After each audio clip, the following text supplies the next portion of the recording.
Today we're going to be working on a different theme. I wondered how you really understood where Jesus fits in the timeline of history, and how come all the things in the Bible that talk about Jesus eating a Passover meal had come about. Here's a picture of a map. Now, it might not have the usual names on because it's, as you see by the writing, it's a picture of the ancient Near East. Over here, we've got the top of Africa, and here's Egypt. And this part here is called the land of Goshen. Remember that name. Over here is the land of Israel. Many years before the time of Jesus, his great-great-great-great-grandparents had come from the land of Israel to the land of Goshen in Egypt. But it was a very difficult time when the whole family was in Goshen. You can see, let me just see if I'll point that name out to you. There, in the land of Goshen.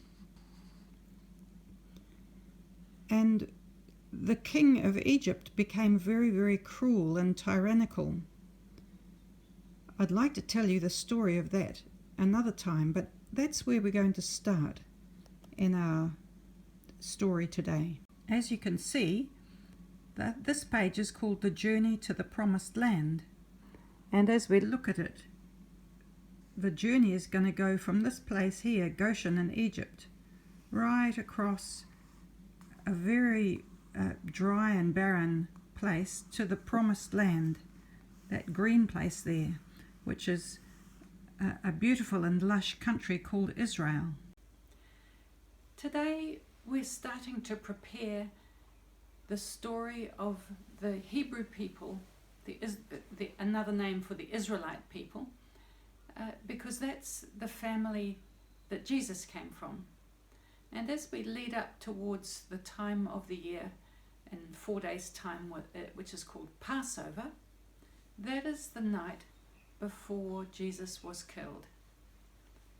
And I want you to understand how it all fits into Jesus' history, his family history. So I just want to tell you briefly, there are 5 books at the beginning of the Old Testament. They're the books of Moses. And I'm starting at the beginning of the second book of Moses, which is called Exodus.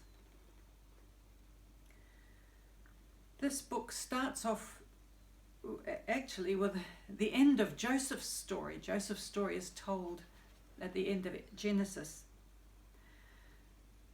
Jacob was the father of Joseph and 11 other boys. Can you believe it? Having 12 boys in one family. Jacob and his sons and all their families settled down in the land of Goshen, the part of Egypt where the pasture was best for themselves and their flocks. Joseph looked after his family all through the lean years of famine that God had foretold, and many years passed. Old Jacob died, and Joseph died, and then all his brothers died. But the people of Israel went on living in Egypt. Many children were born to them, until they became a vast multitude of people. The king of Egypt died too, the one who had known Joseph, and another king came on the throne. He was called a Pharaoh. And this new king did not know about Joseph and all the good he'd done for the land of Egypt. So this new king hated these foreigners who were living in his country. There are far too many of them, said Pharaoh. They may plot against us or join our enemies when we go to war. And then we'll be defeated. Something must be done. Pharaoh decided that if he could make them weak and worn out with work, then they might have fewer children, and certainly there would be no strength left to be a danger to the land of Egypt. So the King Pharaoh set them to work as slaves, helping to build the grand new cities that he had made as his projects.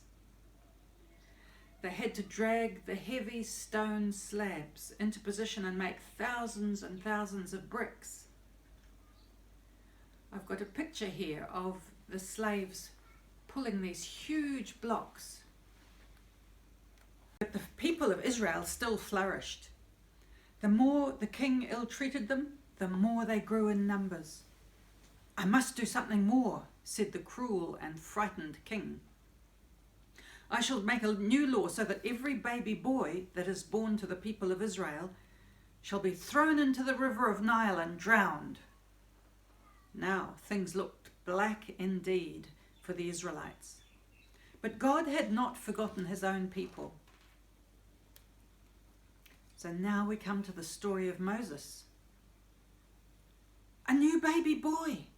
How happy his mother Jochebed and his father Amram would have been, but for the latest law of the cruel Egyptian king. Every newborn Israelite boy was to be thrown into the river Nile. Jochebed looked at her beautiful baby boy. "He must not be drowned," she said. "I shall hide him. I know that God can keep him safe." At first all went well, but the tiny baby soon grew into a big bouncing one, and his cries grew louder. As she hushed him asleep, Jochebed prayed and thought and planned. Then she began making a cradle from the river reed, just like the fishermen made their boats. When it was finished, she smeared the outside with tar to keep it waterproof. While the baby slept, she put him gently into the cradle and carried him to the water's edge of the Nile, taking little sister Miriam with her. In fact, Miriam was probably about 4 or 5 years older than Moses. The mother placed the basket among the tall reeds at the edge of the river, and she left Miriam to keep watch and rushed home. Still as a mouse, Miriam crouched among the tall reeds. She waited and waited. Soon she heard chatter and laughter. It was a crowd of people from the palace. It was one of the princesses and her handmaidens. She was coming to bathe in the river along with her servants. As Miriam watched, her heart started to beat faster, and the princess stopped. "Look," said the princess. "Look at that basket. I wonder what's in it. Go and get it for me." So her slave waded in, grasped the basket, and handed it to the princess. At that, the baby woke up, looked at this strange face, and started to cry. "Poor little thing," said the princess gently. "He must be an Israelite baby."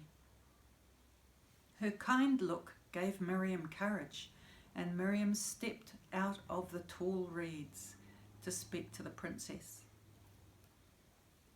"Excuse me," she said. "Would you like somebody to be a nurse for this baby?" "Yes," said the princess, and Miriam hurried home to fetch her mother. The princess looked carefully at Jochebed, the mother. Then she said, "Take this baby and look after him for me. I will pay you. When he is older, he shall come to the palace and be brought up as my son. I will call him Moses." Happily, Jochebed and Miriam gathered up the baby, this gurgling little bundle of joy. They need not worry about who saw him now, for God had kept little Moses safe. For a few more years, he was theirs to enjoy and care for. Now tomorrow, the story rolls on and we learn about how Moses got on when he was brought up in the palace. So join me again tomorrow.